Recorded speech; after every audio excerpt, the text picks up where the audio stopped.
Hi மக்களே, பார்க்கவே சூப்பராக இருக்குதுல்லங்க பிரியாணி. செம்மையாக இருக்கும் டேஸ்ட்டாக. அப்படியே அரிசிலாம் நல்லா உதிரியாக பொலன்னு சூப்பராக வருங்க. ஒரு கப்பு அரிசிக்கு 1.5 கப் அளவு தண்ணி. இதுதான் லிமிட்டு, தண்ணியோட லிமிட்டு. பிரியாணி சூப்பராக வருங்க. இது மாதிரி சின்ன மீனில் பிரியாணி பண்ணும்போது டேஸ்ட் அல்டிமேட்டாக இருக்கும். என்ன தான் நம்ம பெரிய மீனில் செய்கிறோம், சின்ன மீனில் பண்ணி பாருங்கள், சூப்பராக இருக்கும்.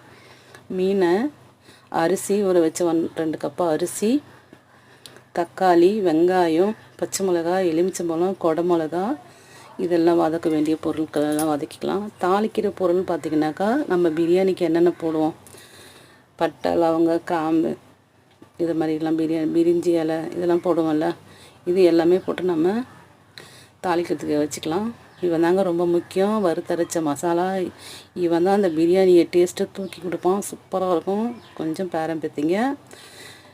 புதினா, காஞ்ச புதினா இருந்தாலும் போட்டுக்கோங்க, பச்சையாக இங்கே புதினா இருந்தாலும் போட்டுக்கோங்க. எங்கிட்ட பச்சை புதினா இல்லை, அதனால் காஞ்சது பாருங்கள். காஞ்சது பச்சை விட்டு ரொம்ப ஃப்ளேவராக சூப்பராக இருக்குங்க. இந்த மாதிரி வறுத்தரிச்ச மசாலா, உப்பு, எண்ணெய் இதெல்லாம் சேர்த்து நல்லா பரட்டிக்கலாம். பரட்டிட்டு எண்ணெயில் போட்டு இது மாதிரி நல்லா பரட்டி எடுத்துக்கோங்க. எண்ணெயில் போட்டு நல்லா வறுத்துட்டு இந்த மீனை எல்லாம் நல்லா வறுத்து சூப்பராக முருகலாக வறுத்துட்டிங்கன்னா நல்லா சூப்பராக வரும். பிரியாணியில் நம்ம சேர்க்கும் போது மீன் ஒரு மாதிரி ஊறி போகாத மாதிரி நல்லாயிருக்கும் பார்க்குறதுக்கு. இதே எண்ணெயில் நம்ம பிரியாணி தாளிச்சிக்கலாம்.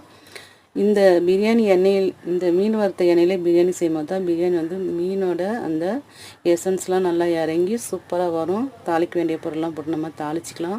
வெங்காயத்தை போட்டு நல்லா வதக்கிட்டு கொஞ்சம் உப்பு போட்டுக்கலாம். அது நல்லா வதங்கின டைமில் தக்காளி போட்டு நல்லா வதக்கிட்டு இஞ்சி பூண்டு பேஸ்ட்டு போட்டுக்கலாம் கொஞ்சம்.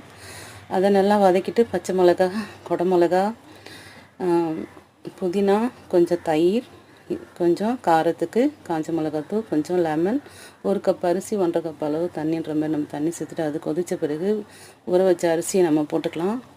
உப்பு பார்த்துக்கிட்டு தேவையான உப்பு போட்டுக்கோங்க. அது ஒரு மூடிட்டு அது ஒரு கொதி வரும்போது கொத்தமல்லி தூவிட்டு அப்படியே நம்ம கொஞ்சம் நேரம் விட்டோம்னாக்கா அந்த சாதம் தண்ணியும் சாதமும் அப்படியே சேர்ந்து குழஞ்சி ஒன்றா வர டைமில் நம்ம அப்படியே ஒரு பள்ளம் எடுத்து மீனெல்லாம் போட்டு புதைச்சிக்கலாம். மீனை அப்படியே போட்டு புதைச்சிட்டு ஒரு அரை லெமன் சாறு எடுத்து ஃபுட் கலர் கலந்து நம்ம மீனில் அப்படியே பிரியாணியில் அப்படியே போட்டு தூவிக்கலாம். அந்த வறுத்த எக்ஸ்ட்ரா மசாலாவையும் போட்டு அப்படியே ஃபுல்லாக சூப்பராக கார்னிஷ் பண்ணி நம்ம அப்படியே தம்மு ஒரு 10 நிமிஷம் அப்படியே தம்மு கொடுத்திங்கனாக்கா சூப்பராக வரும்.